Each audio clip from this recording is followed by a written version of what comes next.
Indra, I apologize. I've been up all night finishing your book, My Life in Full. I've read it from the front page to the last page. To me, it was a story in perseverance, dedication, extremely hard work.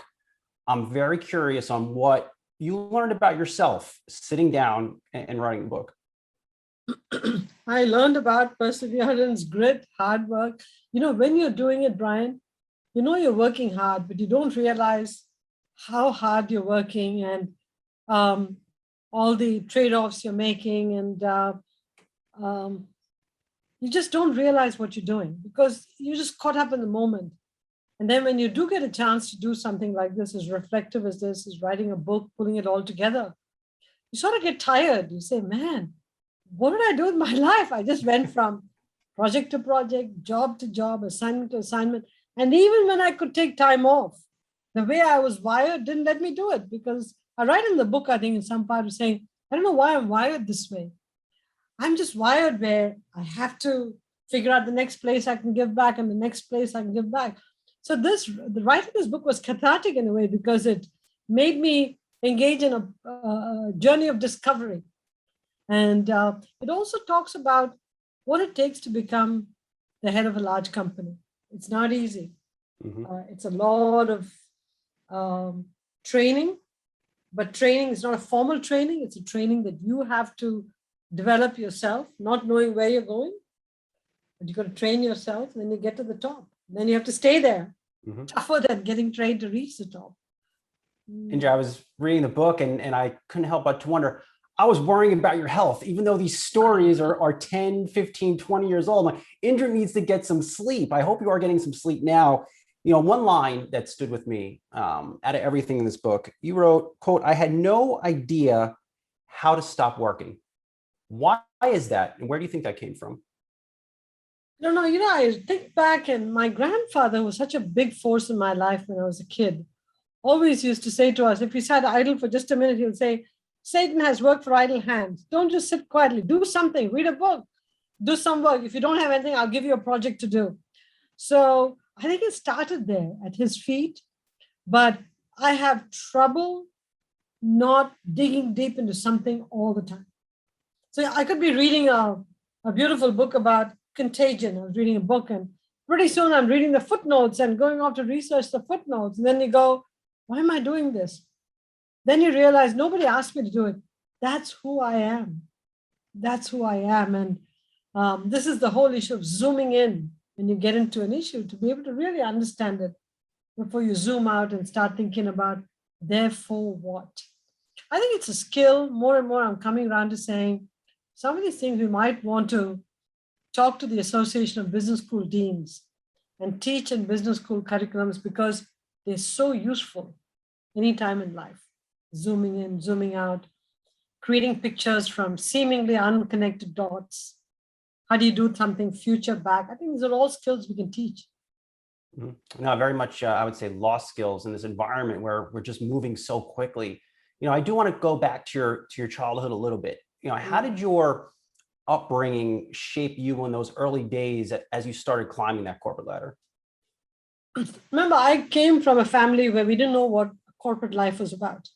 In our community at that time, everybody worked for the government or the bank, steady job, 9 to 5 or 8 to 5, 8 to 4.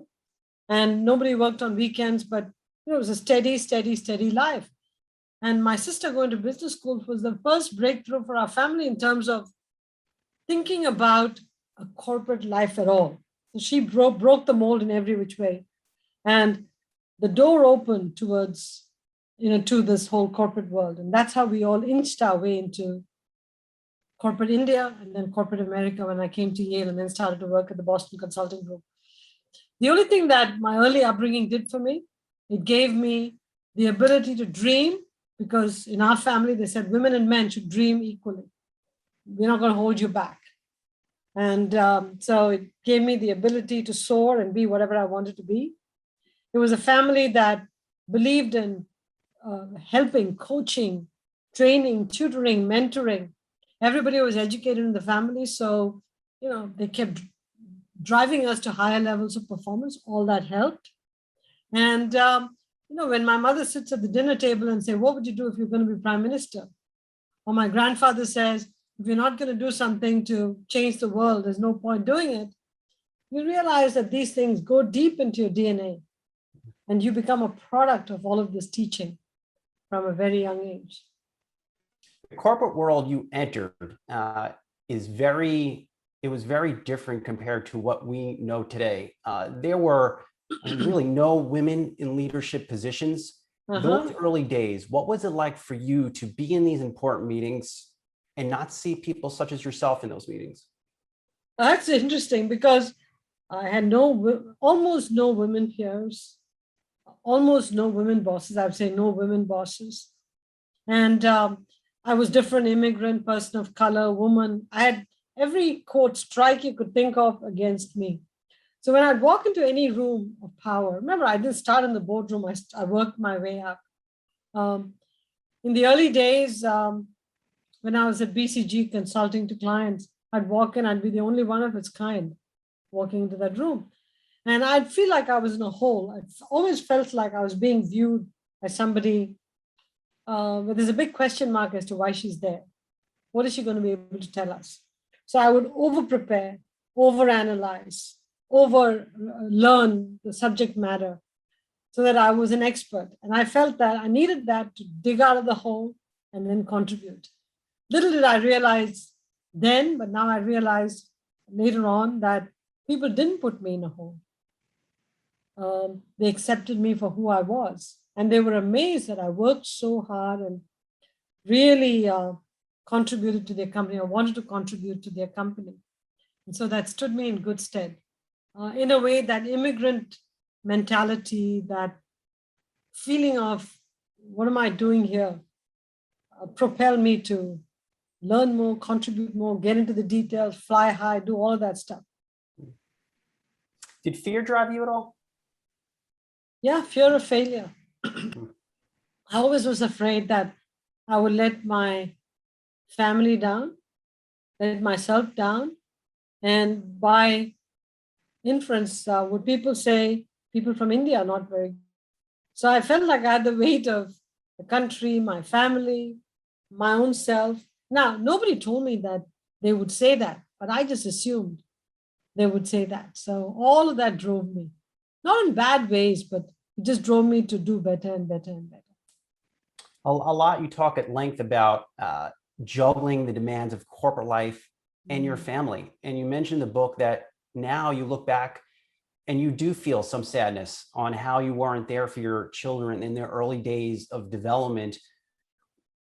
What do you think? How do you reconcile that to who you are today? Do you spend more time with them? Is there a way to make up for that lost time? But let's go back. I grew up at a time, or at least I came into the corporate world at a time and had my children at a time, and we didn't have the technology. We didn't have the FaceTimes and the Zoom and none of those technologies, texting, none of that existed. So there was no way for me to really keep in touch with my kids on a regular basis, except through the landline telephone. In today's world, you can keep in touch with them all the time. I mean, they text me 10 times a day, which I love. And if they don't, I get worried. And so I think in today's world, technology has brought us much closer, which is great. And my only regret is that we didn't have these tools when I was, coming up the corporate ladder and kids were young and growing up. I still did the best I could, Ryan. I was the one mother where my kids had a tiny headache or a small sprain in the leg. I was always the first person into the school saying, how's my child doing? And at critical moments, I was always there for them. We all have this perfection gene. We'd like to be perfect at every role we do, perfect defined by ourselves. We want to be the perfect mom, perfect wife, perfect daughter, and a perfect executive. Not possible. Only 24 hours in a day. It's not possible. So in my case, I just slept less because I couldn't sleep much. And somehow I tried to do everything I could to be as good as I could be in each of these jobs. Did I have regrets? Whenever there are trade-offs, whenever you come to a fork in the road and you have to pick one thing, there are regrets and trade-offs. But that's par for the course. And those regrets happen for women and for men. So it's all part of the course. And you had a great support system from your family members. Even you had a neighbor who helped develop or just take care of your kids, get them to where they need to be, if need be. What do you tell those who don't have that same experience today? The women who have now, because of the pandemic, they're at home. They're dealing with school issues. They're still working now remote. How can they overcome these challenges? So that to me lands on the moonshot, because I honestly believe that during the pandemic, many, many women left the workforce because they just didn't have the ability to juggle family and work, and in the absence of childcare being the primary everything for the family. It's just too much. Family became a source of incredible stress, not strength. And many of these young family caregivers were single mothers, or single parents, which added to the burdens of the family. So I come back and say, yes, I was lucky. I had multi-generational families support. I had neighbors, I had friends. I mean, I cultivated all of them. They just didn't fall from thin air. I cultivated all of them. And whatever stresses and strains go with multi-generational living, I was okay with it. It's just something we had to cope with. I think in today's world, we have to create those family structures, either through community networks or through organized care support structures. This is why, to me, an organized childcare sector is going to bring more of the people who left the workforce back to the workforce. They all tend to be predominantly women. And the biggest crisis we have today is the cost of care is too high when it's available. Most of the time it's not available. And even when it is, the quality of the care is not good enough. We have to address this on an urgent basis, because we have an acute labor shortage. And a lot of that labor shortage is not shortage of people, it's a shortage of people who can come to work because they don't have an alternative. Sure. I was reading a new McKinsey survey out, and it's discussing the burnout crisis among women executives. What role should big business be playing in help solving that? And I mention this because all I hear a lot from big business right now, we have to return to the office, but I'm not seeing necessarily the protocols to pull this off successfully. I can understand why big business would like to return to the office, because contrary to what we all thought, we need soft skills to develop. We need skills on teamwork, how to solve a problem together, how to, figure out what the corporate culture is and move it forward. All of that requires face-to-face interaction. So I can very well understand why people want people to come back, employees to come back. On the other hand, it's like a pendulum swinging, Brian. We went from all remote. Now many people are talking about everybody come back. It's going to rest at some point, which is some sort of a hybrid system. What cannot happen in a hybrid work environment is there are two classes of citizens. But those that come to work get treated with more attention than those that don't. Then you're back to saying everybody better come to work or else. So I think the next 6 months to a year is a period of experimentation. People are going to figure out what's the best working environment for them. And if people want to come in 3 days and be working from home for 2 days, how do they work it out with their family so they can get help for the other 2 days? So I think we should wait and see. The next 6, 9, 12 months, everybody's going to experiment. And let's hope there isn't another variant that shuts us down, because you don't want faith in the system to be shattered. I think if we can get through the next 6 to 9 months, there's going to be good return to the office, good renewal of urban cores, and advancements in technology that allow us to have near office experience from our home computers. All are coming. Indra, I could sit and talk to you about this all day, but I did want to ask you a couple just fun things before I let you go. A little bit around the horn, because I've waited a very long time to talk to you. How intense is the rivalry between PepsiCo and Coca Cola? I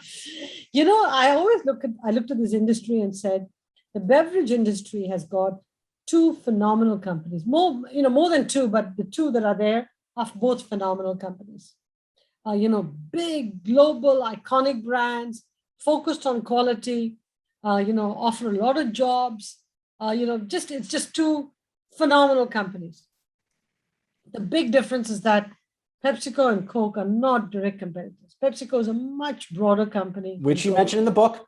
Yes, absolutely. Yes. You did an analysis in there. We're a much more diversified company, but you cannot take away the romance of Pepsi versus Coke.